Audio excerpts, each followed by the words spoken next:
ladies and gentlemen of the prosecution, not to engage me in arguments about who is on trial here.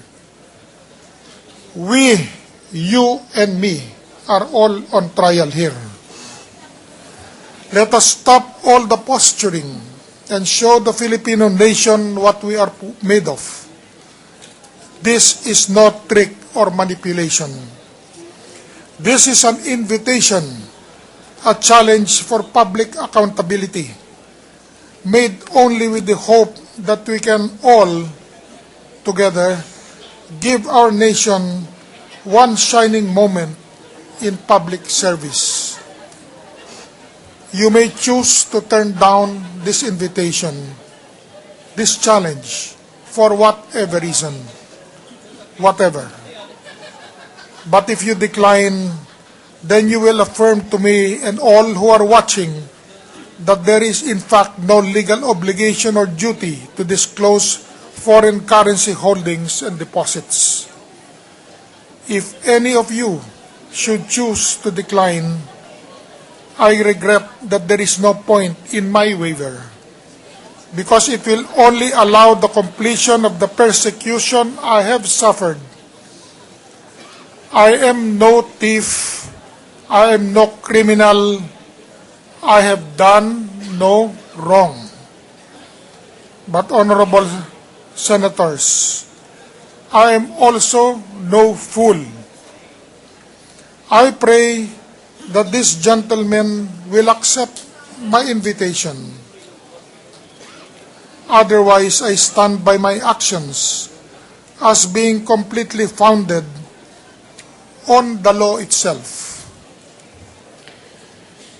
Isusumiti ko po ang aking waiver sa kinauukulan kapag kompleto na ang pirmadong 189 waivers. Kung hindi sila papayag sa hamong ito, bibigyan ko po ng direktiba ang aking defense panel na i-rest na po ang aking depensa. Total, wala naman silang napatunayang paratang laban sa akin. Maraming salamat po. Pagpalain po tayo ng buong may kapal. And now, the Chief Justice of the Republic of the Philippines wishes to be excused. If Your Honor, please. The Chief Justice, as respondent in this case, had been on the witness stand and testified for more than 3 hours. Wait a minute. He's not been discharged. No, I'm not discharging him. I'm making a manifestation. Huh?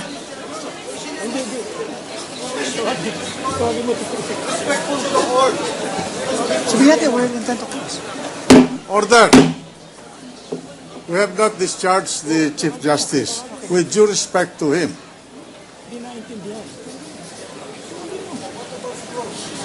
I noticed dalawang phrases dun sa kanyang closing statement, Attorney Joey, yung I am not a fool. Tapos, and then he ended his statement by saying, the Chief Justice of the Republic of the Philippines wishes to be excused. Anong basa mo dun sa mga phrases na yon? Well, ang una, kung lalagyan natin ng kulay at kahulugan, no? Siguro ang pinapahiwatig niya na hindi siya isang fool or hindi siya isang mangmang. Alam niya kung anong patutunguhan ng desisyon ng senator judges. Yun ang isang pwedeng interpretasyon doon. No? At pangalawa, kaya sinabi niya I ask to be excused, ay siguro gusto and had niya to underscore the Chief Justice of the Republic of the Philippines. Yes, oo, na gusto niyang ipahiwatig na meron siyang kapangyarihan at hindi niya sinusumite ang sarili niya na nasa ilalim ng Senate as an impeachment body, ngunit isang kapantay na institusyon lamang at bilang pinuno ng Supreme Court, siya ay sinasabi niyang siya ay lalabas na or aalis na.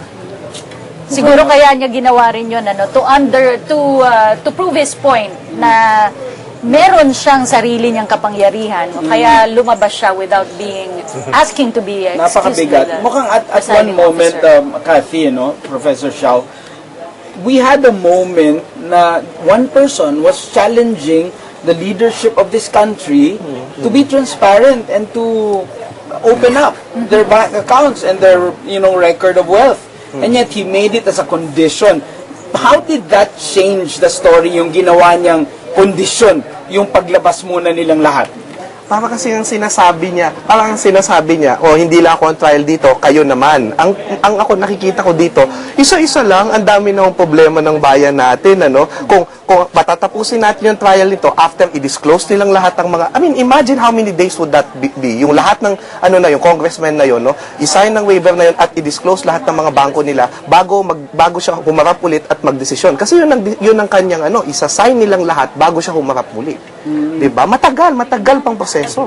Nakatanggap din tayo, Mark, ng ulat na kasama na ng Senate Sergeant at Arms na si Colonel Balahadia, ang Chief Justice. Siya po sa ngayon ay nasa holding room na po niya sa second floor ng Senate building at inaasahan nga po na babalik pa rin siya para ipagpatuloy ang kanyang testimonya. Attorney Joey, kanina balikan natin yung naging salaysay tungkol naman dito sa paliwanag ng Chief Justice sa kanyang peso accounts. Sinasabi niya na ito ay commingled account. Marami silang may-ari nito at ginagamit niya itong perang ito dahil in-entrust sa kanya ito ng kanyang ina at para gamitin sa pagpapagamot ng kanyang mga kapatid. Ito ay verbal. Pero sa tingin mo, paano ito dapat sinuportahan ng depensa sa pagbibigay ng mga ebidensya? Well, ang isang magandang ebidensya dito ay kung halimbawa may kasulatan mula dun sa kanyang ina patungo sa kanya na hinahabili ng ganitong klaseng assets, At pumapangalawa na dito na kahit papano sa bangko or pag nagde-deposito ka ng pera, pag nagko-commingle kayo, usually may kasulatan kung anong porsyento or gaano karami ang amount na kino-contribute ng bawat miyembro ng pamilya. So, sa ganitong paraan, meron siyang at least substantiating evidence, meron siyang konting mapapakitang ebidensya na nagpapatunay sa sinasabi niya. Kasi mahirap naman na paniniwalaan lang natin ang kanyang sinasabi na hindi man lang natin natatanong kung ano talaga ang pruweba, kung meron bang corroborating or ibang ebidensya magpapatunay sa kanyang ina-allege or binibigkas. Si Xiao naman kanina merong PowerPoint presentation din ang punong mahistrado para kontrahin itong naging PowerPoint presentation ni Ombudsman Morales. PowerPoint, kung PowerPoint ang labanan kanina. Oo. Ano sa tingin mo, anong naging perception mo, anong naging impression sa'yo nito? Was this as strong as the one of the Ombudsman? Well, of course, dahil na-shock naman tayong lahat dun sa kay Ombudsman Carpio Morales, tapos nung dineclare na 82 bank accounts, tapos ang effect nun, by year, tumataas, may graph na very colorful yung kay dating Justice Carpio Morales. And of course, pinag-aralan yan, tapos nung nakita nila, baka may pagkakamali nga, At ito yung pinapakita nung kay Chief Justice. Medyo in fairness, na ipaliwanag niya na hindi nga ito $82 accounts all at the same time.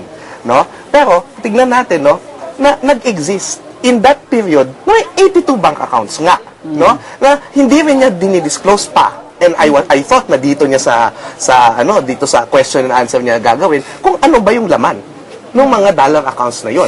Yun pa yung hindi pa nasasagot. Pero parang sinasabi niya, immaterial ito. Bakit? Kasi protected naman kami ng Foreign Currency, Privacy Act na yan, kung ano man yung, sa kwentong Barbero, nakakatawa. Parang tama pa yung kwentong Barbero kasi in-anticipate na nilang lahat to. Alam mo, may in-anticipate din ito ng usapang kanto lang, Paano? Sige, Chief Justice Corona, lalabas siya, ibubukas na lahat ng salin niya at lahat ng mga accounts niya, pero dapat kayo ding lahat sa kwartong ito. Ito yung nangyari ngayon, and this is the wisdom of the people na sinasabi na nila noon pa at binabasa nila dahil matama silang nanonood ng trial na ito. Attorney Joey, balikan ko rin konti yung testimonya niya on the Basa Guidote auction doon ng shares, at ang kanyang pamamaraan sa pag-explain nito ay binasad niya daw po yung sulat galing sa kanyang anak. Sa ebidensya, pwede po ba yun? Sa aking palagay, ang mas nararapat na tumistigo tungkol doon ay yung kanyang anak na sumulat doon. At kung hindi ako nagkakamali, yung kanyang anak ay nandun sa halls of the Senate, at pwedeng tawagin para doon. So, ang trato ng prosecution or ng kung sino mang counsel na mag-o-object dito ay maaaring sabihin, that is hearsay. Dahil hindi naman ikaw ang sumulat niyan, ang tamang tumistigo dyan ay yung sumulat at nakakaalam ng nilalaman ng sulat na yan. Pero nabanggit ng presiding officer na meron ng hearsay, pero dahil nga sa nature ng testimony, wala namang nag-object. So paano po yung admissibility nun? Yun ang aking sinasabi kanina na ang ating prosecution counsel, si Attorney Bautista, ay meron siyang continuing objection sa lahat ng hinahain na testimonya ni Chief Justice Corona. At kaya nga nabanggit natin kanina na dahil merong ganitong continuing objection siya, na sinasabi niyang marami sa sinasabi ni Chief Justice Corona ay immaterial, irrelevant, hearsay, ang suma total nito, kung sakaling magdedesisyon ngayon na ang ating senators, ang Senate Tribunal, ay maaaring sabihin nila na hindi namin i-admit as evidence lahat ng testigo ni Chief Justice Corona. Okay, meron po tayong mga natanggap na unconfirmed reports na dinala po ang Chief Justice dito sa Senate Clinic dahil po siya po ay nag-hypoglycemia. Bumaba po ang kanyang sugar level dahil po kanina nga ay nabanggit niya na matagal na siyang diagnosed with diabetes. And siguro yung pressure na nangyari ngayong araw na ito might have taken a toll on his health, pero madali lang yan na masolusyonan. Konting inom lang ng gamot yan ay babalik na sa normal ang kanyang sugar level. Pero the order, Kathy, of the Senate President that all doors and exits, ingress, egress ng Senado ay isara, ay in place pa rin po. So wala pa rin po makakalabas ng Senado dahil dun sa kanyang, makapasok dahil dun sa kanyang order. Professor Xiao, itong tama po, ito po na pabilitaan po namin na ito pong nakikita nating convoy ng vehicles, actually nakahilera, nakapark na vehicles na naka-hazard, yun daw po sana ang mga sasakyan ni Chief Justice na yung kanyang sasakyan para makaalis na ng Senado. Pero napigilan po ito, mabilis pong nagbigay ng order ang ating presiding officer na walang makakalabas ng Senate building. Professor Xiaos, I wanted to ask you earlier, itong impeachment trial ni former President Estrada, nag-walk out yung prosecution lawyers. Yes. Ito naman, hindi natin masasabing technical walk out, pero he left the witness stand without being discharged. Ano ang kung meron pagkapareho o diferensya nitong dalawang insidenteng ito? Well, una sa unconfirmed nga kung talagang hindi nga nag-walk out, kung nag-medicine lang, no? Baaring nag-walk out pero napigilan ng sergeant at arms. So, hindi natin alam. Pero nung nag-walk out ang prosecution nun, hindi pinigilan ng presiding officer, which is the Chief Justice, Hilario Davide. Parang hinayaan niya ang prosecution na mag-walk out dahil para sa maraming tao actually, pabor siya doon. No, may pabor na siya doon at yun na nga hayaan nang matapos ito, no? Ito kasi ito mapapanghamon at napakaganda ang papel ni Senate President Enrile, no, ngayon. Kasi una sa lahat, hindi niya hinahayaan si Chief Justice na gamitin ang impeachment court, no? Doon sa kanyang speech, kapag high moments, bigla niyang puputulin na parang you are reminded. So parang hindi niya hinahayaan, no? Pero we are respecting you, but kumbaga pinipigil niya ng kaunti. Inaano niya. And then of course, yung sinabi niya ngayon, hindi natin papayagan ito. So kung pwede ka namin na ibalik, or kung ayaw mo talagang bumalik, magde-decide na kami ngayon. Ayaw niyang mag-breakdown tulad ng 2001, no? Si Senator Enrile, itong impeachment trial na ito, napakaganda nito. Attorney Joey, itong ganitong paglabas ng korte na hindi pinahihintulutan ng judge, ito ba ay allowed sa court setting, sa ordinaryong korte? At meron bang parusa itong ganitong at pati na rin yung pag-walk-out mismo, no? Oo. Well, unang-una hindi nga natin alam kung talagang nag-walk out siya, gaya nung unang parang impression na na-create nung kanyang paglabas ng session hall, or talagang meron siyang legitimate na dahilan. Pero kung i-assume natin na may balak siya sanang mag-walk out, ay of course, pwedeng mag-issue ng tinatawag halimbawa na bench warrant yung ating husgado kung sa normal na korte, no, sa procedure, para sabihin nating habulin kung palabas ng kwarto or nakalabas ng kwarto para muling maibalik sa jurisdiction or at least doon sa apat na sulok ng korte ang nasasakdal or ang hindi pa nare-release or nadi-discharge na testigo. Sa ganitong paraan, meron namang basihan si Senate President Enrile. Attorney Joey, balikan ko lang itong isa sa mga naging argumento ng punong mahistrado sa kanyang statement. Ito nga daw bang mga omission sa kanyang salin, itong mga hindi niya pagdedeklara, ito daw po ba ay ground for impeachment? Paulit-ulit nating naririnig itong tanong na ito, Mark, and I'm not sure kung Pero natatandaan nanggaling na na sa kanya ngayon. Oo, Yun yung nanggaling kanyang na depensa. naririnig natin to dati sa ilang senator judges at maging sa mga abogado niya. Pero ngayon siya na mismo natanong, kayo, Attorney Joey, ano sa palagay niyo? Isang magandang palaisipan yan dahil ang parang sinasabi ni Chief Justice Corona ay, ang aking interpretation, sabi niya, ay may dalawang batas na mukhang nagko-conflict sa isa't isa. At yung isang batas seemingly or mukhang pinapayagan akong huwag ilista lahat ng aking assets, specifically yung aking dollar accounts sa aking SALN. Ngayon, ang katanungan dyan is tama ba o mali ang kanyang interpretasyon?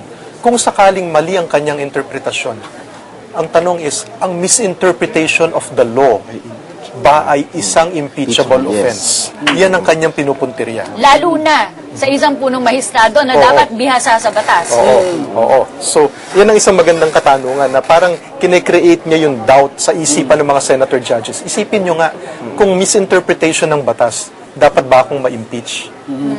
Ito, pero mapunta tayo doon sa perspective ng ordinaryong mamamayan. No? Kati, gusto ko itanong kay Professor Shao dahil napakahaba nitong testimonyo niya at marami siyang tinakal. Hindi ito kagaya nung pagtatanong ng isang direct questioning done by a defense counsel. Ito ay talagang narrative or ninarrate niya ang kwento. Pero with the twist in the end na mukhang nag-walk out siya, ano sa tingin mo ang maaalala ng ordinaryong mamamayan? Yung detalye o ito pag-walk out ni Chief Justice? Yun. Actually, hindi natin alam siya ngayon. Actually, nakaupo ko dito, nasa Senado. Gusto ko nga lumabas ngayon sana, no, para makita kung ano yung reaksyon. Hindi lang yung nasa Twitter at Facebook na ito lang mga may computer ang may alam, may internet. Kundi yung mga nasa squatter, yung mga taxi driver, yung mga bus driver. Ano kaya yung sinasabi nila ngayon? Maaring nagtatrabaho sila, maaring hindi. Pero tignan natin ito, no? Yes, baka maalala lang nila yung dramatic moment, which is the walkout. Pero ito, in fairness talaga. Kaya kailangan ko sabihin to, yes, legally, parang hindi ako natutuwa dun sa opening statement niya at napakahaba pa. It may be boring, pero I understand him now more as a man. No? Parang may mga sinabi siya na parang mas naintindihan ko siya kung bakit niya ginagawa ito. Parang kahit pa paano, alam mo, nakikita ko, parang meron siyang pamilya na malaki na gusto niyang samahan, pero umapi sa kanya. No, kaya parang ganito yung feeling niya na meron siyang feeling na he is against the world and ito yung kanyang actuations, no? So parang may mga ganong kaya nga it all boils down na parang baka paghiganti ito sa pamilya itong lahat ng ano na ito, no? Na nakasama lang tayong lahat na nanonood, no? Ito yung mga usap-usapan. Pero I understand din parang pati yung $82 accounts na hindi naman pala 82 siya at a long period of time, pero ito pala ay iba-iba accounts. Pero ako, I still stand by to what I always say. Kung hindi yan naisama sa SALN at dapat ang SALN ay disclosure, public accountability. The issue is public accountability. Kung ito naman pala napaka-creative ng way ng pagtatago ng pera, magbubukas na lang ako ng dollar account kung ako ay public official at doon ko ilalagay ng pera ko. I am protected by law. I really don't know the logic of this law, kundi protektahan ang mga foreign interest dito sa Pilipinas. Nabanggit mo itong $82 accounts na trim down to 4 according to the Chief Justice. Attorney Joey, pakipaliwanag nga po para dun sa mga katulad ko na hindi pamilyar masyado dun sa mga transaksyon sa bangko. Paano po ba naging from 82 naging 4 according to the Chief Justice? Doon sa kanyang pinesent sa PowerPoint niya, no, mukhang nagsimula ito sa iilang mother accounts or parang ina ng kanyang mga dollar accounts. Ngayon, mula dito sa dollar accounts na to, merong mga umusbong na ibang accounts na pinaglilipatan. Halimbawa, kung merong kang $10,000 sa isang mother account mo, gusto mong $5,000 dito, maisalin sa isang dollar account, pwede yun. Walang prohibition yun. Hindi mo kailangan mag-open ng bagong account at lehitimong pamamaraan nito. At mula naman dun sa natitirang 5,000, ililipat mo ang 2,500 dito sa isa pang account at yung nababalancing 2,500 ay yung ililipat din sa pangatlong dollar account. So, maaari ito kasi pwede mo namang paglaruan ng pera habang ikaw ang nagmamay-ari nito. That is part of your right of ownership or right of use of whatever assets you have. Ngayon, siguro sa ganitong pamamaraan, dumami ang pinagsasalinan. Meron siyang mga sinasarang accounts na ililipat sa bagong accounts. Pwede yan kasi maaring yung 5,000 na una kong nabigkas, no, na part ng 10,000, gusto niya sigurong ilagay sa high-yielding interest deposit account or mas mataas ang yield, ang interest na kinikita. Samantalang yung dalawang balanse na natitira, niligay niya sa medyo safe or mas secure na investment account na dollar-denominated. So, sa ganitong pamamaraan, dumami ng dumami. Pero habang dumadami naman, meron siyang ibang accounts na sinasara, okay? Hanggang dumating dun sa punto, noong 2011, karamihan ng kanyang dollar accounts na isara na. At bumalik na doon sa tinatawag niyang mother accounts. Kaya sinasabi niya, hindi 82 yan. Maybe nagkaroon na siya ng 82 accounts over the last 10 years. Pero ang natitira ngayon, 4 lamang na dollar accounts. Panoorin natin muli itong huling bahagi ng testimonya ng Chief Justice. I am no criminal. I have done no wrong. But honorable senators, I am also no fool. I pray that this gentleman will accept my invitation. Otherwise, I stand by my actions as being completely founded on the law itself. Isusumiti ko po ang aking waiver sa kinauukulan kapag kumpleto na ang pirmadong 189 waivers. Kung hindi sila papayag sa hamong ito, bibigyan ko po ng direktiba ang aking defense panel na i-rest na po ang aking depensa. Total, wala naman silang napatunayang paratang laban sa akin. Maraming salamat po. Pagpalain po tayo ng buong